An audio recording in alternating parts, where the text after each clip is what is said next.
देखो simple present tense की पहचान पता है क्या होती है? हिंदी वाक्य के अंत में ता है, ती है, ते है आता है। ठीक है, जैसे कि मैं क्रिकेट खेलता हूँ, मैं खेलता हूँ। और ये काम मतलब एक बार नहीं होता, ये आदमी वो रोज करता है वो काम। जैसे मैं स्कूल जाता हूँ, रोज जाता है।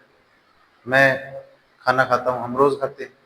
ऐसे काम जो हम रोज करते हैं और हिंदी वाक्य के अंत में ता है, ती है, ते है आता है, वो सिंपल प्रेजेंट टेंस का सेंटेंस होगा। हमेशा याद रखना ये बात कि तुमने पहचान याद कर ली, लेकिन वो वाक्य कैसा है, वो वाक्य ऐसा है, वो काम ऐसा है जो हम रोज करते हैं। जैसे कि आई ड्रिंक वाटर, हम रोज पानी पीते हैं। I drink water, I drink water. ठीक है, रोज मैं पानी पीता हूँ। और इसके आगे मैंने लगा दिया I drink water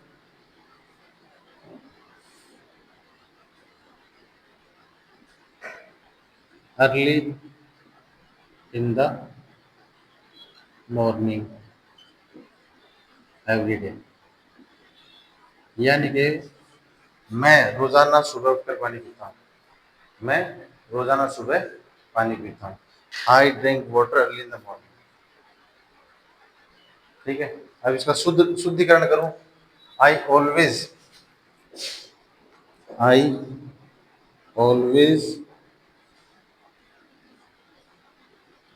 drink water early in the morning. ठीक है, क्या होता है हिंदी वाक्य के अंत में ता है, ती है, ते है आता है, प्लस ऐसा काम जो हम पहली बार नहीं कर रहे, बार बार में कर रहे हैं। ठीक है, जैसे कि यू गो टू स्कूल। ठीक है, ये क्या हो गया, वर्ब की फर्स्ट फॉर्म हो गई, ये सब्जेक्ट हो गया और ये क्या हो गया, object. This is the structure of simple present tense. ठीक है, वी का मतलब क्या होता है, वी मीन्स क्या होता है, वी मीन्स होता है हम। वी प्ले फुटबॉल, हम फुटबॉल खेलते हैं, हम फुटबॉल खेलते हैं। हम फोर्थ क्लास में पढ़ते हैं या हम ट्वेल्थ क्लास में पढ़ते हैं। We read in fourth class, हम फोर्थ क्लास में पढ़ते हैं, यानी कि रोज पढ़ते हैं फोर्थ क्लास में। अब एक चीज है प्रवीण, तूने एक एप्लीकेशन लिख के तू दे के आया था, तूने गलती पता क्या कर दी, वो तेरा नाम लिखा हुआ था, मैं तेरे को दिखा दूंगा।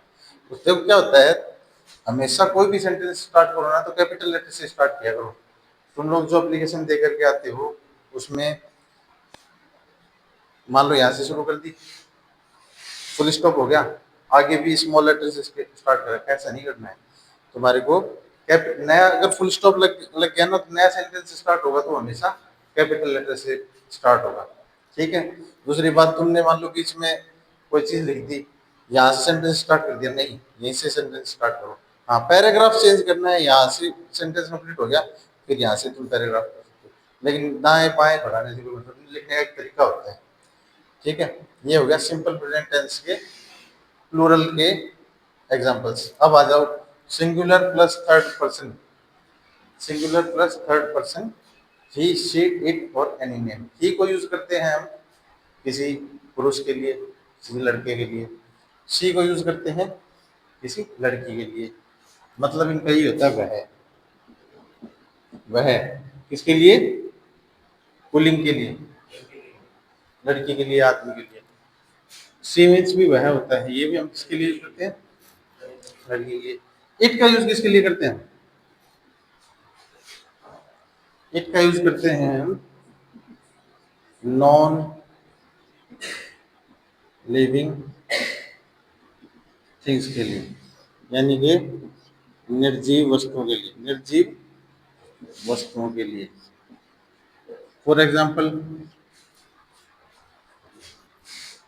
इट टेबल है, जान नहीं, इट रेन अब यहाँ पे क्या होता है, इसका जो स्ट्रक्चर है वो ये है कि सब्जेक्ट लिखना बाद में पहले समझ लो, सब्जेक्ट प्लस वर्ब की फर्स्ट फॉर्म प्लस एस और ES plus object.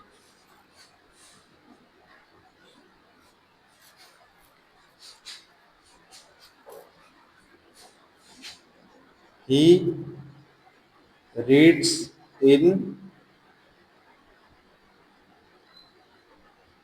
First class, वह फर्स्ट क्लास में पढ़ता है। समझ गया? सी टीचेस इंग्लिश, वह इंग्लिश पढ़ाती है। एस और ई एस का यूज करना। अब तुम पूछोगे कि हमें एस का यूज कहाँ करना है और ई एस का यूज कहाँ करना है, ये कैसे पता चलेगा? जिन शब्दों के पीछे बच्चों S S, S H, C H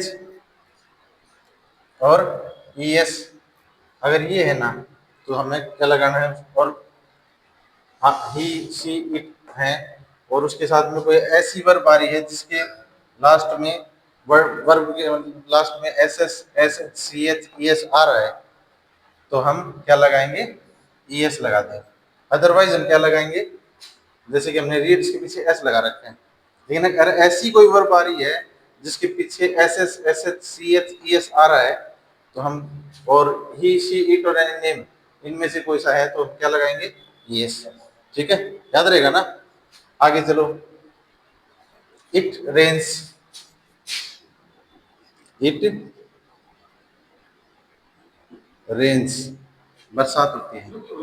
कौन सा? निर्जीव। तू लिखना बाद में, पहले समझ ले और अच्छी राइटिंग में लिखेगा। इस कॉपी के तू दो पार्ट कर ले, एक में इंग्लिश होगी एक में जीके होगा। हाँ देखो बच्चों, अगर तुम शोएब अख्तर है ना, शोएब अख्तर एक ऐसा गेंद